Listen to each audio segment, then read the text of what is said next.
Tu sais, parfois, tu ressens un malaise. Pas forcément un cri, pas une dispute. Juste un sentiment que quelque chose ne va pas. Un petit doute qui s'installe. Et tu n'oses pas toujours l'écouter. Tu te demandes, est-ce que je suis encore heureuse dans cette relation? Est-ce que je suis encore moi là-dedans? Si tu t'es déjà posé cette question, alors cette vidéo est pour toi. Aujourd'hui, je vais te partager 7 signes profonds, pas toujours visibles, mais qui peuvent te montrer qu'il est peut-être temps de mettre fin à cette relation. Pas dans la colère, mais dans la conscience, dans l'amour de toi-même. On pense souvent qu'une relation toxique, c'est du bruit, des cris, de la violence. Mais en réalité, c'est souvent bien plus silencieux, c'est subtil, c'est lent. Une relation toxique, c'est une relation qui te vide, qui éteint ta lumière, qui te fait douter de toi petit à petit. Tu te sens moins libre, moins vivante, tu n'as plus de place pour toi. Et le pire, c'est que tu t'en rends compte trop tard.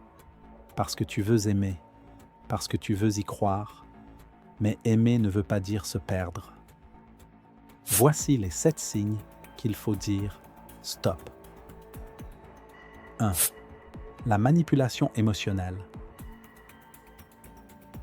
Tu fais quelque chose de normal, comme sortir avec un ou une amie, et on te fait culpabiliser. Si tu m'aimais vraiment, tu ne ferais pas ça. Tu te sens libre, mais jamais vraiment. On ne t'interdit pas, mais on te fait sentir coupable. C'est ça, la manipulation. Pas forcément bruyante, mais terriblement efficace. 2. Les critiques déguisées. Tu fais toujours n'importe quoi. Tu ne comprends jamais rien. Tu n'es pas très intelligent. Quand même. On t'envoie des remarques, des piques, des blagues qui blessent. Tu finis par douter de tout, par t'excuser d'exister. Et petit à petit, tu perds confiance. Ce n'est pas constructif, c'est destructeur. 3. Le manque de soutien. Tu vis un stress, un rêve, une envie, et la personne en face t'ignore, se moque, change de sujet. Tu te sens seul, même à deux. Tu n'oses plus partager tes émotions.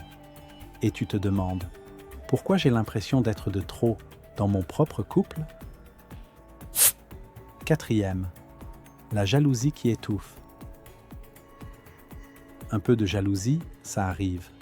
Mais quand on te demande où tu vas, avec qui, pourquoi, quand on vérifie ton téléphone, quand on devient suspicieux pour tout, tu ne vis plus. Et tu finis par t'éteindre, par te restreindre, par éviter, juste pour éviter une crise. Ce n'est plus de l'amour, c'est du contrôle. 5. L'isolement progressif. Tu ne vois plus trop tes proches, tu refuses des sorties, tu trouves des excuses, parfois c'est imposé, parfois tu t'exclus toi-même, tu t'enfermes, tu disparais peu à peu. Et l'autre devient ton seul repère, ton seul monde. Et ça, c'est dangereux. Tu n'es pas censé devoir choisir entre aimer et exister. 6. Le contrôle déguisé en protection. Je fais ça pour ton bien. Tu n'y arriveras jamais sans moi. Je te connais mieux que toi-même. Tu entends ça souvent? Alors tu vis peut-être sous contrôle. Ce n'est pas dit méchamment, mais c'est une manière subtile de t'enlever ton pouvoir. Tu ne décides plus vraiment. Tu ne choisis plus. Tu t'adaptes. Encore. 7. La dévalorisation quotidienne. Chaque jour, une petite remarque, un reproche, un regard blessant. Tu finis par penser que tu ne vaux pas grand-chose, que c'est toi le problème, que tu devrais juste faire des efforts. Mais en fait, tu es déjà en train de t'abîmer parce qu'on t'a fait croire que tu n'es pas suffisante. Et ça, ce n'est pas de l'amour, c'est de la destruction douce. Quel impact! Ce genre de relation, ça ne se voit pas toujours, mais ça se ressent. Fort. Tu perds ta joie, ton sommeil, ton énergie. Tu te sens tendu tout le temps. Et tu as l'impression de marcher sur des œufs chez toi. Tu n'es plus toi. Et le pire, c'est que tu crois que c'est normal, que c'est ça, le couple. Mais non, ce n'est pas normal, ce n'est pas sain. Un jour, ça craque. Tu entends une phrase, tu vis une dispute, ou quelqu'un te dit « T'as changé ?» Et là, tu réalises. Tu ne veux plus vivre comme ça. Alors tu as deux options. Soit tu poses des limites claires, soit tu pars. Dans les deux cas, c'est du courage, pas de la fuite. C'est un geste d'amour envers toi. Et ça, c'est fort.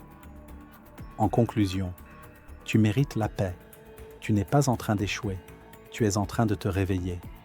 Et si tu reconnais plusieurs de ces signes, alors écoute ton intuition.